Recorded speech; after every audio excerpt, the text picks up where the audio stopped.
دنیا کا کوئی کام کاج مجھے ایسا بتاؤ کہ اس کو کرنے سے پہلے ہینڈ ٹو ہینڈ ہم اس کو سیکھتے ہوں، پہلے اچھے سے اس کی ٹریننگ لیتے ہیں، اچھے سے مشق کرتے ہیں، محنت کرتے، ساری کوششیں ہم لوگ کرتے ہیں، اس کے بعد اس کام کے اندر ہاتھ ڈالتے ہیں۔ دنیاوی اعتبار سے ہم ڈرائیونگ کے لیے کیا ایک دم سے ہم روڈ پہ نکل جاتے ہیں کار لے کر کے، بائک وغیرہ لے کر کے؟ پہلے سیکھتے ہیں دھیرے دھیرے دھیرے، اس کے اندر ہفتہ لگے، 15 دن لگے یا مہینہ لگے، اس کے بعد میں جب اعتبار ہو جاتا ہے، آدمی اپنے آپ پر اس کو کانفیڈنس ہو جاتا ہے، تو جب جا کر کے وہ تھوڑا دور دراز کا سفر کرتا ہے۔ لیکن علم دین کو ہم نے ویسے سمجھ رکھا سر یہ تو باپ دادا کی کھیتی ہے، وراثت میں ملا رہا ہے، بس مسلمان ہے، مسلمان کیا فائدہ ہو گیا، بس کافی ہو گیا۔ حالانکہ ایسا نہیں ہے۔ جس طریقے سے دنیاوی علوم کو حاصل کرنا ضروری ہے، وہ بغیر سیکھے اور بغیر ان کا تجربہ حاصل کیے ہوئے ان کے اندر ہم ہاتھ نہیں ڈالتے، ان کام کو نہیں کرتے۔ علم دین اس سے بھی زیادہ سخت ضرورت ہے سیکھنے کی۔ اور جیسے کہ جنازے کی نماز ہے، جنازے کی نماز سے پہلے ہم وہی طریقہ جی نیت بتا دو جی امام صاحب کس طریقے سے پڑھے۔ اور اکثریت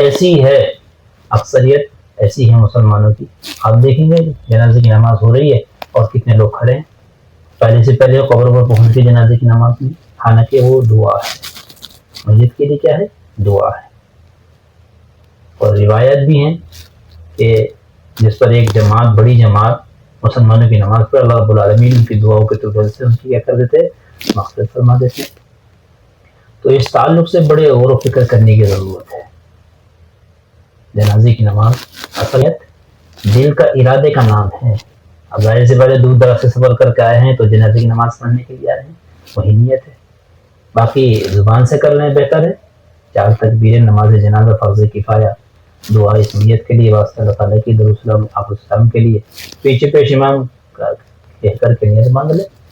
اور جنازے کی نماز کے اندر اگر دیکھیں فرائض کے اعتبار سے 2 فرض ہیں، اور یہ 2 فرض ایسے ہیں ہر ایک مسلمان اس کو ادا کر سکتا ہے، آپ صاف ہو، باوضو ہو، کھڑے ہونا، ایک تو قیام کرنا ہے اور 4 تکبیریں کہنا۔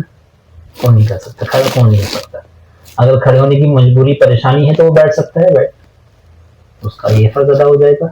باقی 4 تکبیریں کون نہیں کہہ سکتا؟ اللہ اکبر اللہ اکبر، 4 تکبیریں جس نے کی جنازے کی نماز ہوگی۔ ہاں ایک مکمل طریقہ ہے، پہلی تکبیر کے بعد آنا جو ہم نماز میں پڑھتے ہیں، سبحانک اللہم و بحمدک و تبارک اسمک و تعالی جدک، ایک لفظ کا اضافہ ہے، اگر یاد ہے تو بہت اچھی بات ہے، وجل ثناؤک اس لفظ کا اضافہ ہے، اگر یاد نہیں ہے تو کوئی نہیں، بس جو یاد ہم عام نمازوں کے اندر ثنا پڑھتے ہیں وہ بھی پڑھیں گے تو کافی ہے۔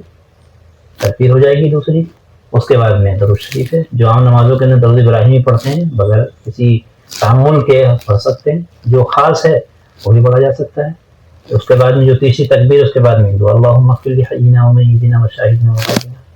ایسے ہی اگر بچہ ہے اور وہ نابالغ ہے تو اس کی ایک دعا مستقل ہے، اللہم اجعلہ لنا فرقا۔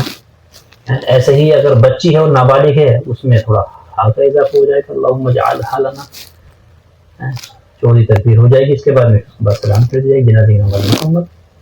کہ یہ موٹی موٹی چیزیں ہم نہیں سیکھ سکتے، اصل کیا ہے ہم دین کے لیے وقت نہیں دیتے، ہمارے پاس وقت نہیں ہے۔ دنیا کے لیے وقت ہے، بڑے بڑے کام کرنے کے لیے ہمارے پاس وقت ہے، اور دنیاوی علوم حاصل کرنے کے لیے ہمارے پاس وقت ہے، لیکن اگر وقت نہیں ہے تو علم دین حاصل کرنے کے لیے وقت نہیں ہے۔